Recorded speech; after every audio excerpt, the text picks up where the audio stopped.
Ya, buat kaum mendang-mending, smartphone ini jelaslah juaranya. Mau tahu alasannya kenapa? Tonton terus video ini sampai habis ya.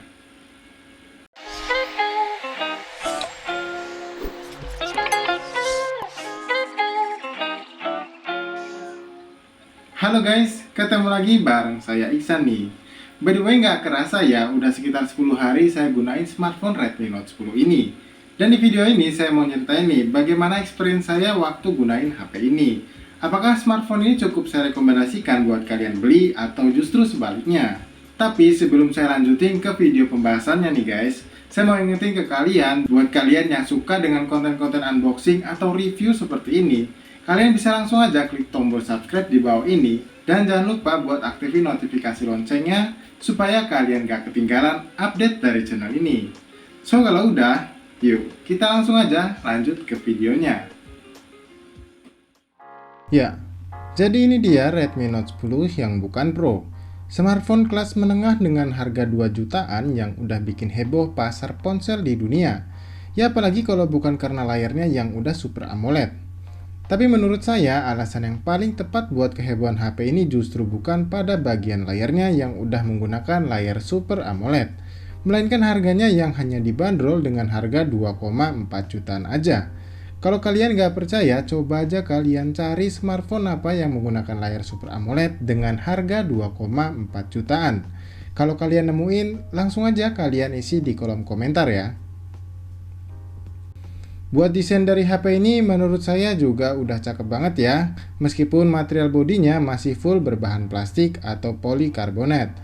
Dan yang saya suka dari bagian bodi belakang HP ini adalah desain bumper kameranya yang menurut saya pas dan nambah kesan elegan pada HP ini.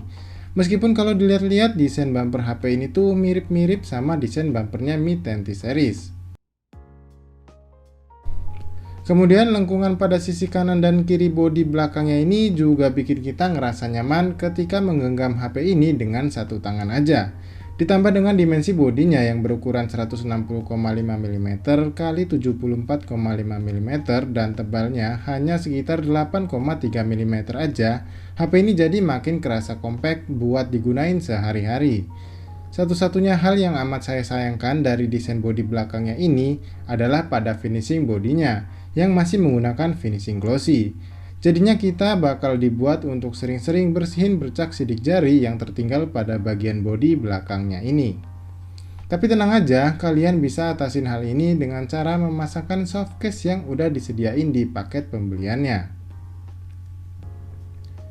Di bagian layarnya, HP ini sudah dibekali layar berpanel Super AMOLED dengan ukuran layar 6,43 inch mini dot display.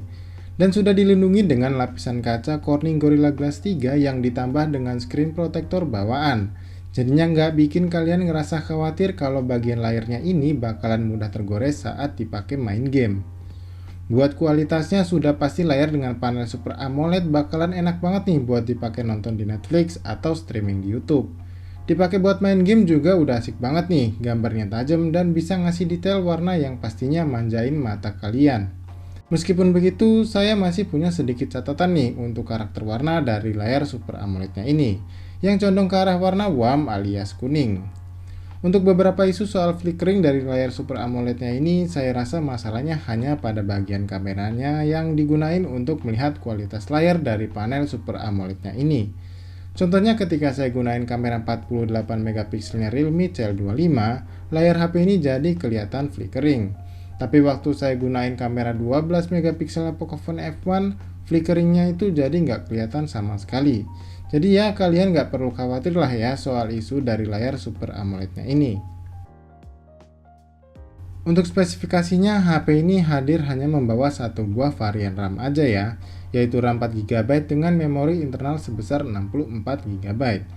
Lalu untuk dapur pacunya, HP ini sudah disematkan satu buah chipset Snapdragon seri 6 terbaru dari Qualcomm, yaitu Snapdragon 678 dengan dukungan kartu grafis GPU Adreno 612. Dimana untuk performanya waktu dipakai main game, menurut saya HP ini udah asik banget nih. Kayak misalnya dipakai main game Mobile Legends. Settingan grafisnya bisa mentok di HFR Ultra, meskipun dari pengalaman saya bermain di settingan ini, kalian masih bisa nemuin beberapa frame drop di kondisi tertentu. Tapi tenang aja, masih cukup nyaman kok dipakai main game ini sampai selesai. Kalau untuk dipakai buat main game PUBG Mobile, settingan grafisnya bisa mentok di Smooth Ultra atau HD High. Dan feel-nya juga masih nyaman banget nih, nggak terlalu banyak frame drop meskipun berada di kondisi cukup banyak objek di sekitarnya. Apalagi ditambah dengan fitur giroskopnya yang minim banget delay. Jadi bikin pengalaman kita bermain game ini tuh jadi semakin seru. Sedangkan untuk dipakai main game berat kayak Genshin Impact, settingan optimalnya ada di settingan rendah aja ya. Dan feel selama saya bermain game ini, menurut saya masih cukup enak loh. Gambarnya masih terlihat cukup detail dan jarang sekali terjadi frame drop. Tapi yang perlu kalian perhatiin waktu mainin game ini tuh pada suhu panasnya aja, yang menurut saya bisa sedikit mengganggu jalannya permainan. Jadi pastiin kalian gunain softcase dan ingat waktu ya saat gunain HP ini untuk dipakai main game Genshin Impact ini. Kalau buat urusan kamera, HP ini saya rasa udah lengkap banget nih, hadir dengan setup quad kamera di mana kamera utamanya beresolusi 48 megapiksel, kamera ultrawide-nya 8 megapiksel, kamera makro 2 megapiksel, dan kamera depth sensornya sebesar 2 megapiksel. Sementara untuk resolusi kamera selfie-nya, HP ini sudah dibekali lensa kamera selfie beresolusi 13 megapiksel. Yang hasilnya menurut saya udah cukup banget nih, tone warnanya bagus, saturasi warnanya juga pas, dan dynamic range-nya juga saya rasa cukup luas. Dan ada hal yang saya suka banget dari kameranya ini adalah waktu saya gunain dalam kondisi low light atau minim cahaya. Gambar yang dihasilin itu masih cukup detail dan masih bisa hasilin gambar yang dramatis. Yang tentu saja hasilnya nggak akan malu-maluin kalau langsung kalian pamerin di akun sosial media kalian.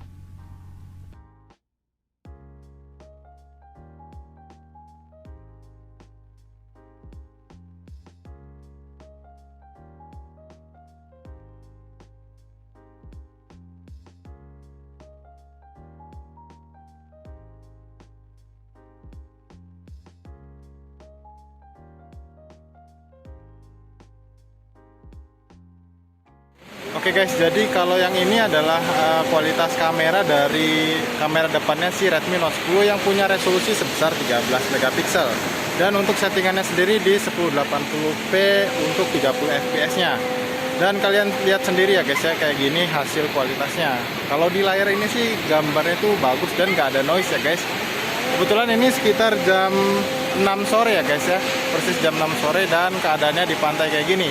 Apakah kualitas suara saya masih kedengar bagus apa malah suara ombaknya yang kenceng ya guys? Jadi kalian nilai sendiri untuk kualitas kamera depannya di kolom komentar di bawah ini ya guys ya. Habis ini saya akan tunjukkan kualitas kamera depan, kamera utamanya dari si Redmi Note 10 ini.